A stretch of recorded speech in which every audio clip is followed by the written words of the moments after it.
Craig Carton of WFAN reporting that Adam Gase has been told that he will not be back as the New York Jets head coach next year. We addressed this at the beginning of the show, but now let's discuss it a little more because, listen, I don't think anyone was expecting any different. I know as a Jets fan, just from watching them, I think this was an ultimate outcome since really week 2 of just watching this Jets team. You could argue even week 1, I thought it was a horrible hire to begin with, but again, at 7-9 last year, you thought that maybe they could build off something, and they clearly didn't. But ironically enough, they're at a situation where they've won 2 games in a row. They just beat 2 potential playoff teams back-to-back in the Rams and the Browns. But again, Adam Gase looking like he's done in New York, and the official announcement can't come soon enough because honestly, like, if there's an organization that's going to get spooked off by the report of them already firing the head coach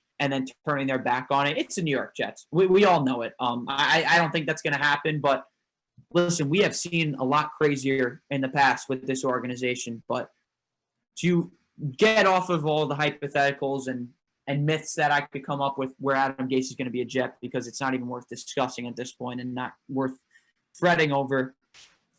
Thank God, man. That's what I got to say as a Jet fan, because it's been a long damn year, and the icing on the cake was last week when they beat the Browns, when you're just like saying like, hey, the Jaguars are in this game at halftime. Obviously, they didn't end up coming close to beating the Bears, but the icing on the cake was these last 2 weeks where you've already gotten to the point where you've just accepted losing so much, and you've accepted the fact that, hey, we're keeping Adam Gase around, and we're doing this because, listen, he's going to be gone at the end of the year, and Trevor Lawrence is going to be here. But the last 2 weeks, he finds a way to win. For some reason, he probably coaches the best 2 games of his entire career, and maybe the last 2 games, 2 or 3 games now coming up with Week 17 this Sunday of his entire NFL career. But I'm just damn happy that this era is over, because it's an era that I think every Jet fan will want to forget, specifically myself, given that you had potentially the hope in Sam Darnold going forward, who looks completely deteriorated over these last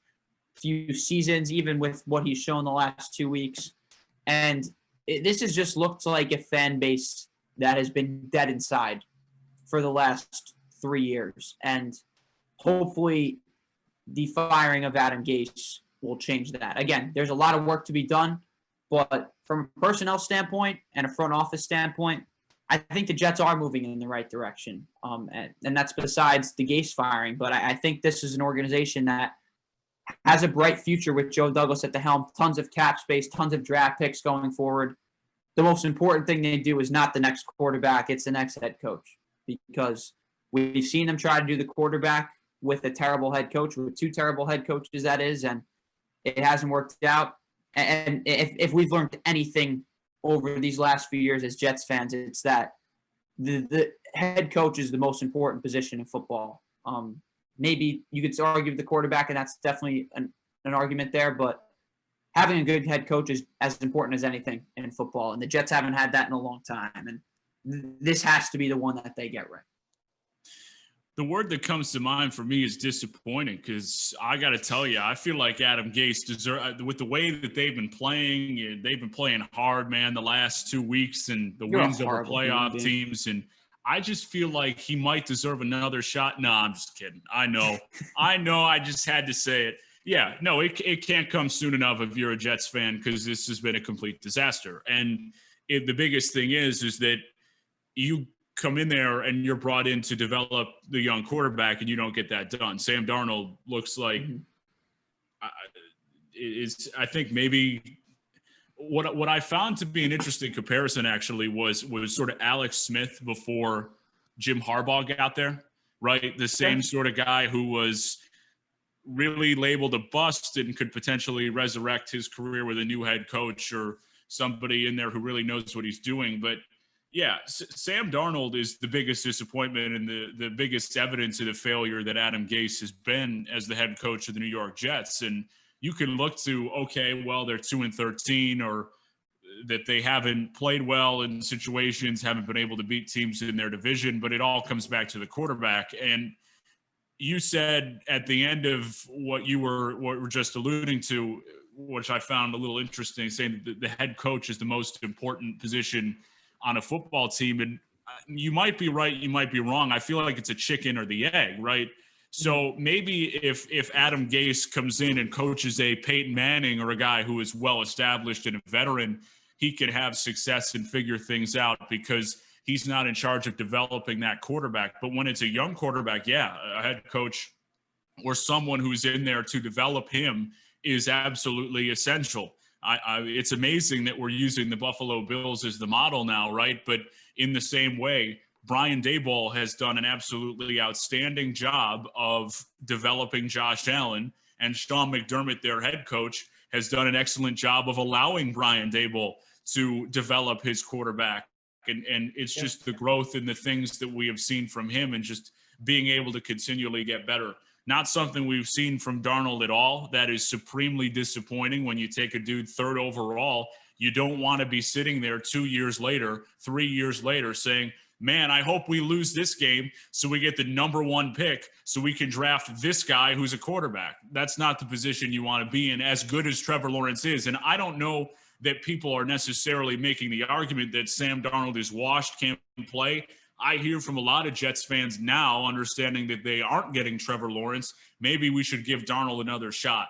It has been my inclination to say his time is done, that you got to move on, because I just don't know that he can be successful in New York anymore. I think that ship has sailed.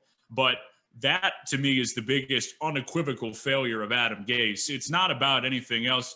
Like, I don't know that these things can happen because they're kind of mutually exclusive. But if Sam Darnold was coming in there and lighting things up, if they were the Dallas Cowboys right now, right, or the Dallas Cowboys with Dak Prescott, if Sam Darnold's going out there throwing for 500 yards a game and their defense stinks and that's why they're 2-13, I think a lot of fans might live with that or say, hey, maybe we could give Gase another shot and maybe bring in a different defensive coordinator or try to massage something somewhere. But when your quarterback doesn't develop and that's the reason you're hired, you're not going to get much leeway, and that is in addition to all the other problems that have been. The one thing I will give Adam Gase credit for before he is on his way out the door and we don't have to talk about him ever again is that he has held on to that locker room and gotten them to play better than I ever thought he could, right? When you start 0-13 and the fan base is cheering for you to lose and all the stuff that goes with it, I think Adam Gase, as funny as this might sound, has gotten a little bit of a bad rep with the New York media because they love to say that he is clueless, that he has lost the locker room, that nobody wants to play for him, whatever.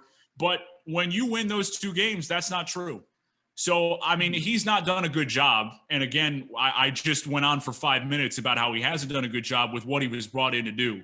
But I will give him some credit in that the team did not quit on him, that they kept playing hard, and he was able to lead them to wins. Now, they looked unprepared many a time during the season, way too many times this season. They were outcoached too many times this season, in addition to being talent deficient. But a credit to him at the end of things, and I think he has saved himself a position in the NFL. I don't think he'll ever be a head coach again, but I think now teams, seeing how he coached them the last 2-3 weeks, can say, all right, this is a guy who might be able to add something to my organization as a quarterback's coach, as an offensive coordinator, as something along that line because of what they have done the last couple of weeks.